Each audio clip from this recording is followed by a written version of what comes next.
हम तोड़ने नहीं जोड़ने बैठे। और मैं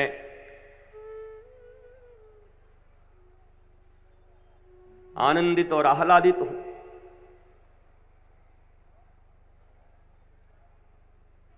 कि अपने हृदय से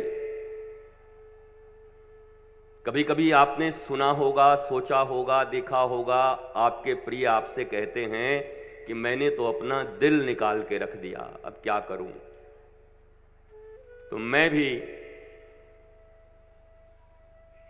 आपके लाडले, आपके प्रिय, आपके क्षेत्र के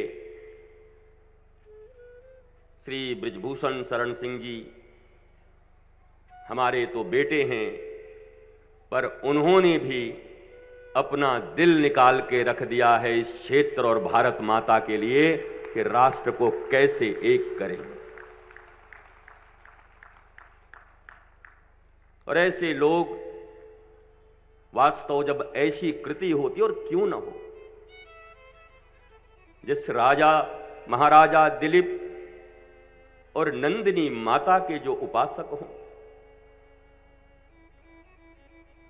कालिदास की महान कृति अगर रघुवंशम तुमने कभी पढ़ी हो, भगवान श्री राम के पूर्वजों की गाथा अगर पढ़नी हो तो रघुवंशम पढ़ो। संस्कृत की एक ऐसी दिव्य धारा जहां ये खोजना और पता करना मुश्किल हो जाएगा कि इनके पूर्वजों में कौन कितना महान है। एक दिन में कोई भूमिका तैयार नहीं होती। अगर प्रभु राम को किसी वंश में आना हो तो उस वंश में आने के पहले कितनी पीढ़ियों पूर्वजों की वो गाथा, वो दिव्यता, वो ओज, तेज, वो शौर्य, वो वीरता, वो पराक्रम की पराकाष्ठा, वो औदार्य, वो दया, करुणा, राष्ट्र नेतृत्व की क्षमता एक एक पूर्वजों में है। गुरु वशिष्ठ के दिए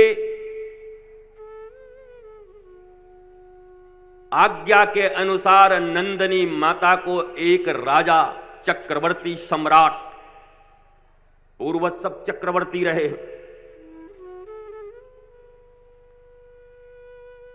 और एक गैया को चराने जाते हैं, नंदिनी माता।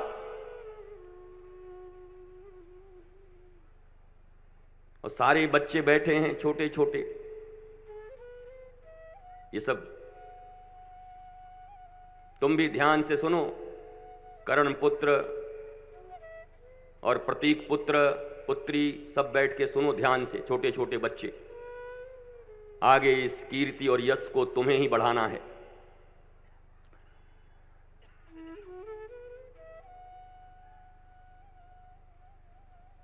जैसे अष्टावक्र के कहने पर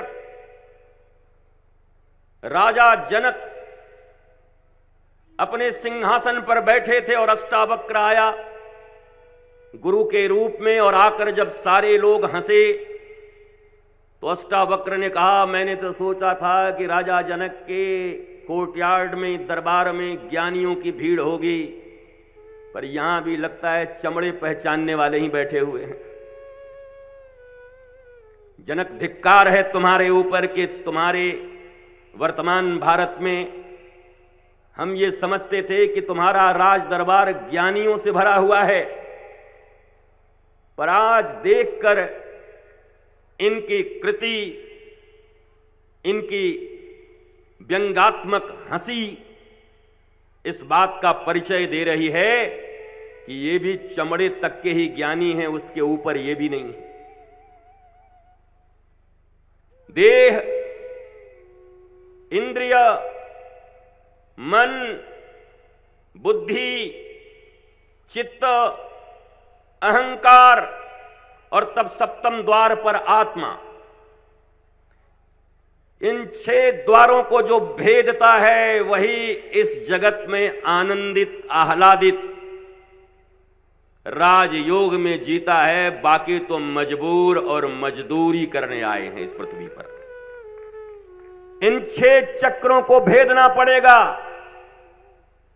सम्राटों की तरह जीना चाहते हो, वीर भोग्या वसुंधरा।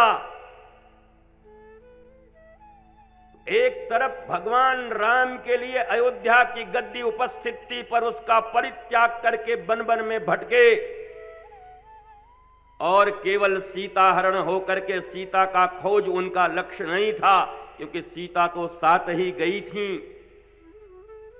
बल्कि अयोध्या के आसपास जितने भी देश थे, और मैं कहूं पहली बार गणतंत्र की स्थापना भगवान श्री राम ने ही किया।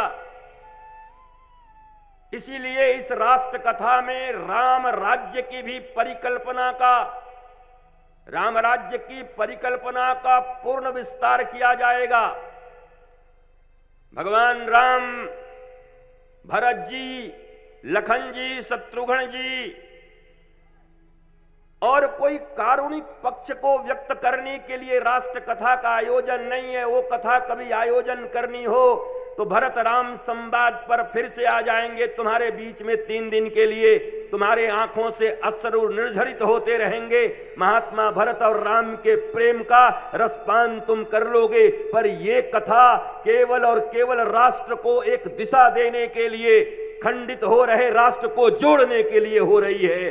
इसलिए उन पक्षों को उजागर किया जाएगा जिन पक्षों में राष्ट्र मजबूत हो, राष्ट्र की एकता, अखंडता अक्षुण्ण हो, और जो संकल्प लिया गया है सनातन संस्कृति। सनातन संस्कृति जब मैं कहता हूं तो इसको तुम ये मत समझना कि कोई संकुचित विचारधारा का प्राकट्य मैं कर रहा हूं।